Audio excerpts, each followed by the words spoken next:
দিয়ে দিলাম। চিটাগংয়ের লোকেরা আইল বোঝেন না, আইল ডিমার্কেশন এরিয়া দিয়ে দিলাম, এই আইল দিলাম, খবরদার এই আইলের বাহিরে যাইও না, তাহলে কিন্তু ফাতাকুনা মিনাজ জালিমিন, তাহলে কিন্তু তোমরা জালিমদের সীমা লঙ্ঘনকারীদের অন্তর্ভুক্ত হয়ে যাবে। শয়তান এমন ফুসলাইলো, শয়তান এমন ফুসলাইলো। শয়তানের বক্তব্য সবসময় একটু মাধুর্যপূর্ণ হয়, কি তাই না? দেখবেন এই উগান্ডা নামক একটা দেশ আছে, সেই দেশের একজন প্রধানমন্ত্রী ছিল, উগান্ডা। এই দেশের প্রধানমন্ত্রী, আর কি ভাষা শুনলে মনে হয় জান্নাত থেকে আসছে, কিন্তু কাজ কারবারে মনে হয় ইবলিশ শয়তানের আস্ত খালাতো বোন। দেখেন টেলিভিশনের ক্যামেরার সামনে এসে কি সুন্দর অভিনয় করলো।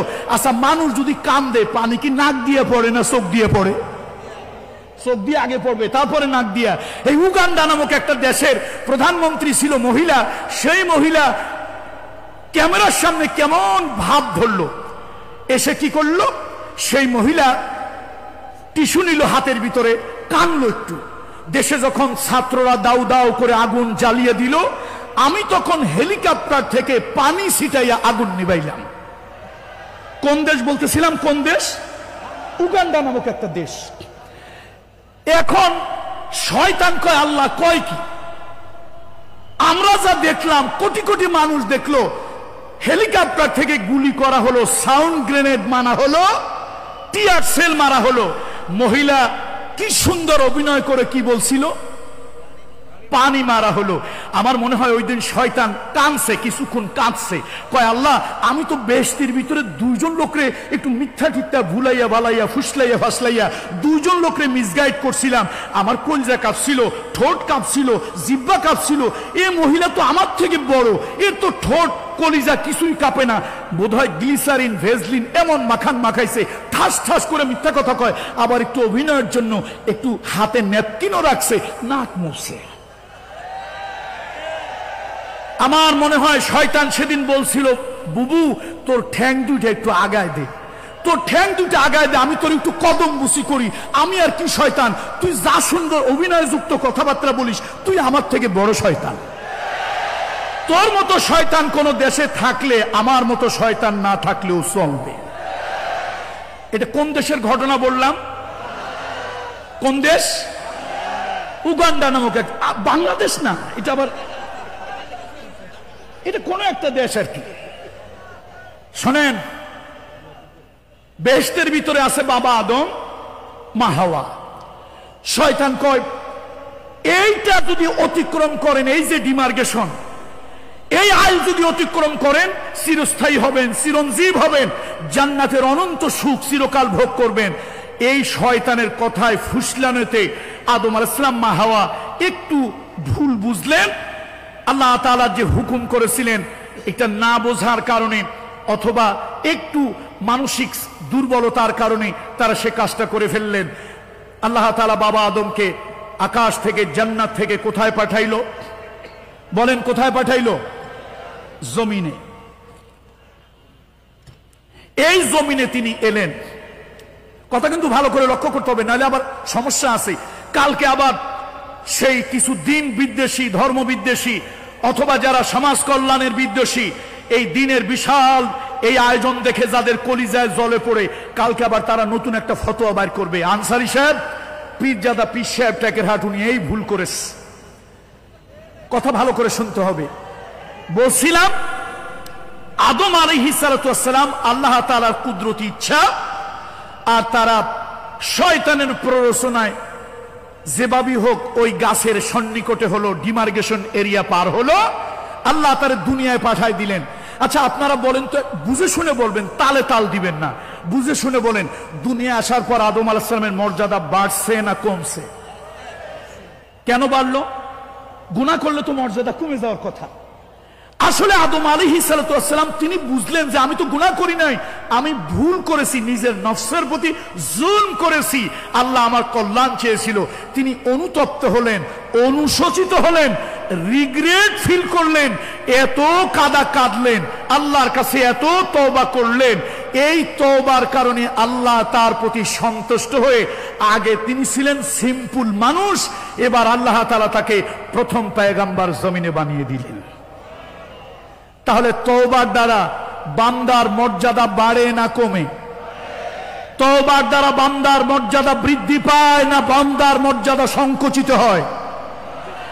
আমার বন্ধুরা, আমার মুরব্বীরা, শয়তান যদি আল্লাহর কাছে অনুতপ্ত হতো, অনুশোচিত হতো, আল্লাহর কাছে যদি কাঁদতো, আল্লাহর কাছে যদি অনুনয় বিনয় করত, মহামহিম আল্লাহ তাআলা, গফুর গফফার আল্লাহ তাআলা, রহিম রহমান আল্লাহ তাআলা, হয়তো শয়তানকেও আল্লাহ তাআলা মাফ করে দিতেন। কিন্তু শয়তান তা করে নাই।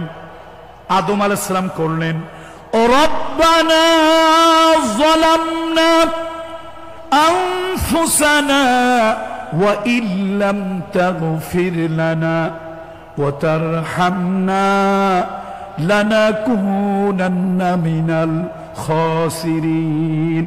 আদম আলাইহিস সালাম আল্লাহর কাছে অনুতপ্ত হলেন, আল্লাহর কাছে অনুশোচিত হলেন, আল্লাহর কাছে তিনি স্যালেন্ডার করলেন। আল্লাহ তার সম্মান বাড়িয়ে দিলেন, আল্লাহ তার মর্যাদা বাড়িয়ে দিলেন।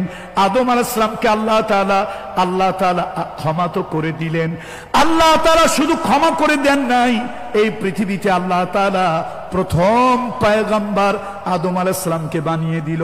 সুতরাং আজকের মাহফিলের লক্ষ শ্রোতা মণ্ডলীকে, আজকের মাহফিলের লক্ষ শ্রোতা মণ্ডলীকে বলবো, আসুন, আমরা মানুষ জীবন চলার পথে অনেক ভুল করেছি, গুনাহ করেছি।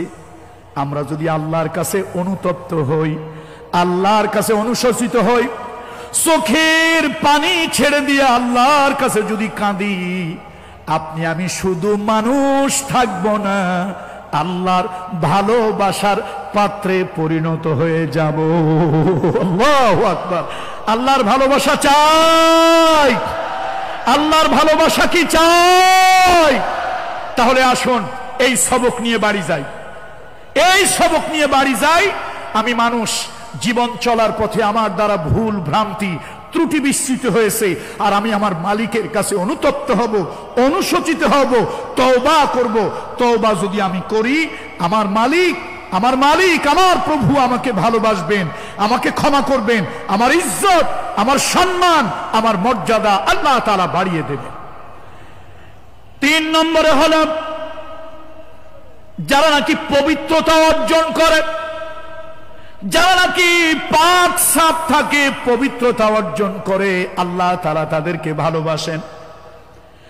কোরআন শরীফের ভিতরে একটু আগে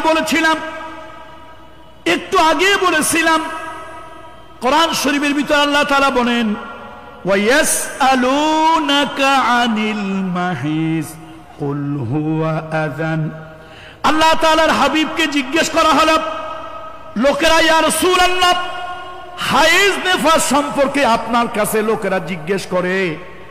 রাসূলুল্লাহ সাল্লাল্লাহু আলাইহি ওয়াসাল্লাম আল্লাহর নবীর কাছে একজন সাহাবী এসে বলল, ইয়া রাসূলুল্লাহ, আমাদের স্ত্রী, আমাদের কন্যাদের মাসের বিশেষ একটা সময় অপবিত্র হয়ে যায়, তখন তাদের সাথে আমরা কি করব, কেমন আচরণ করব?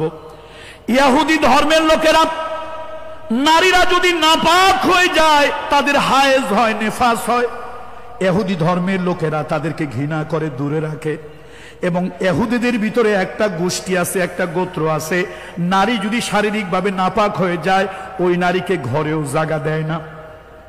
আবার এর উল্টা হলো খ্রিস্টানেরা, কোন নারী যদি নাপাক হয়, তাহলে তারা অন্যভাবে তাকে ব্যবহার করে। নাউযুবিল্লাহ। মুহাম্মদ রাসূলুল্লাহ সাল্লাল্লাহু আলাইহি ওয়াসাল্লাম, আল্লাহ রাসূলের কাছে জিজ্ঞেস করা হলো, আরশ থেকে আল্লাহ তাআলা বিধান বর্ণনা করে দিলেন। আল্লাহ তাআলা বললেন, ইন্নাল্লাহা ইউহিব্বুত তাওয়াবিন ওয়া ইউহিব্বুল মুতাতাহহিরিন। আল্লাহ তাআলা পবিত্রতা অর্জনকারীদেরকে আল্লাহ ভালোবাসেন, যারা পবিত্রতা অর্জন করে। বন্ধুরা আমার, রাসূলুল্লাহ সাল্লাল্লাহু আলাইহি ওয়াসাল্লাম আম্মা জানের একটা বর্ণনা, আয়েশা সিদ্দিকা রাদিয়াল্লাহু তাআলা আনহা বলেন, একবার আজকের রাতে নবীজি আমার ঘরে থাকবেন, হাবিবে কিবরিয়া রহমতুল্লিল আলামিন আমার ঘরে থাকবেন, নবীজি আমার ঘরে আজকে শোয়ার পালা।